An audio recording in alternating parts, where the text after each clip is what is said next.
अस्सलामुअलैकुम।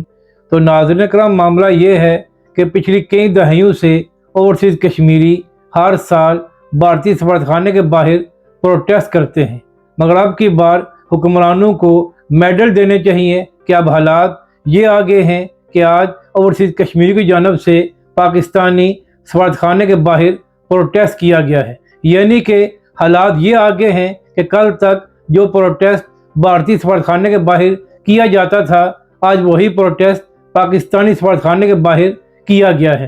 तो आप यहाँ से खुद फैसला कर लें कि हुक्मरानों ने हालात को कहाँ तक पहुँचा दिया है। इसके बाद ये भी कहा जा रहा है कि आखिर ओवरसीज़ कश्मीरी प्रोटेस्ट क्यों कर रहे हैं। तो जिनकी जानब से ये सवाल किया जा रहा है उनको बताना यह है कि कल जो कुछ रावलकोट में किया गया, तो क्या उसके बाद ओवरसीज़ कश्मीरी आपको फूल पेश करेंगे या प्रोटेस्ट करेंगे। आखिर क्या वजह है कि जो मामला बातचीत के ज़रिए हल हो सकता था उसके लिए ताकत का इस्तेमाल किया गया। आखिर इतनी क्या मजबूरी थी कि फौरी तौर पर एक्शन कमेटी को कलअदम करार दे दिया गया। हुकूमतों का काम होता है कि आप मुज़ाकरात के लिए इंगेज करें ताकि मामलात ख़राब ना हों। वो लोग जो पिछले कई महीनों से सरतोड़ कोशिश कर रहे हैं कि अमेरिका और ईरान के मुज़ाकरात हो जाएं, तो आखिर क्या वजह है कि वही लोग अपने मुल्क में अपने लोगों के साथ मुज़ाकरात और बातचीत नहीं करते और ताकत का इस्तेमाल किया जाता है। पहले यही कुछ मुरीदके में किया गया कि जब तहरीक लब्बैक पाकिस्तान और हाफिज साद रिजवी मुज़ाकरात और बातचीत करने को तैयार थे, तो उनके साथ मुज़ाकरात की बजाय ऑपरेशन किया गया। और अब भी जो कुछ कश्मीर में हुआ है, तो यह भी सारा मामला मुज़ाकरात और बातचीत के ज़रिए हल हो सकता था। मगर जब हुकूमत की जानब से एक्शन कमेटी पर पाबंदी लगा दी गई, तो इसका एक ही मतलब था कि अब मुज़ाकरात का दरवाज़ा बंद कर दिया गया है।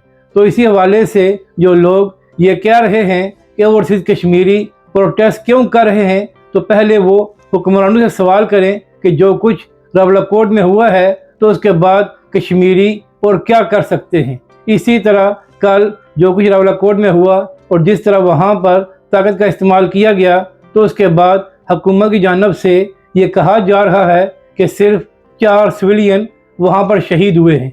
अब यहाँ पर अहम बात यह है कि जब सानिया मुरीदके हुआ था, तो उस वक्त भी हुकूमत की जानब से यही बात की गई थी कि मुरीदके में 3 सिविलियन शहीद हुए हैं। मगर चंद दिन बाद एक वकील हैं एहसान अरब साहब, उनकी जानब से कहा गया कि सिर्फ 24 शहदा के घर वालों ने उनके साथ रब्ता किया है और कहा है कि हमारे प्यारों की मैयतें हमें वापस लेकर दें। इसके साथ साथ एहसान अरब साहब ने यह भी कहा था कि और भी बहुत से शहदा हो सकते हैं, मगर खौफ की वजह से उनके लवाहिकीन सामने नहीं आ रहे। तो अब रावलकोट के बारे में भी यही कहा जा रहा है कि सिर्फ 4 लोग शहीद हुए हैं।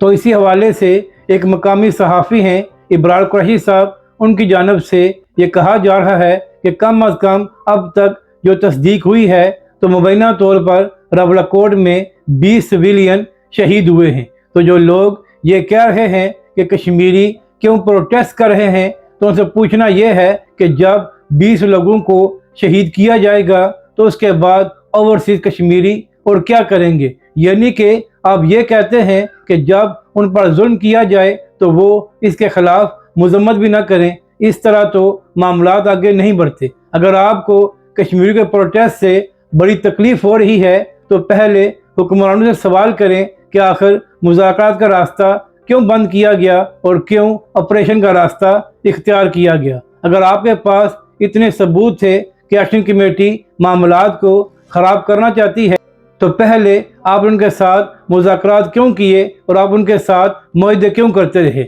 यानी कि जब तक आपकी बात मानी जाए तो लोग मुहिब वतन होते हैं, लेकिन जब वो आपसे इख्तलाफ करें और पुरअमन प्रोटेस्ट करें, तो फिर आप उनको मुल्क दुश्मन साबित कर देते हैं। जब आप हर किसी को ही मुल्क दुश्मन साबित करेंगे, तो उसके बाद मामलात किस तरह हल हो सकते हैं।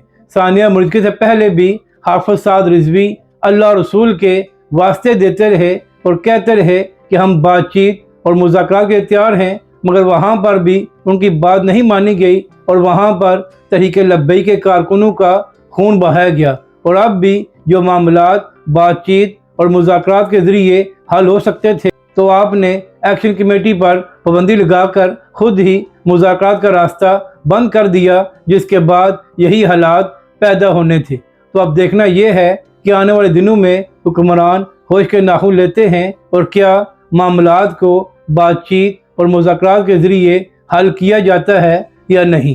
تو جو لوگ اس بات پر اعتراض کر رہے ہیں کہ اوورسیز کشمیری کیوں پروٹیسٹ کر رہے ہیں، تو پہلے وہ حکمرانوں سے سوال کریں کہ آخر راولاکوٹ میں ظلم کیوں کیا گیا ہے۔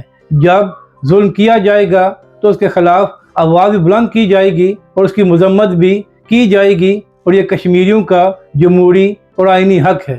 اگر ناظرین کرام آپ کو یہ ویڈیو اچھی لگے تو اسے لائک اور شیئر ضرور کریں، اور کمنٹس کے ذریعے اپنی رائے کا بھی اظہار کریں۔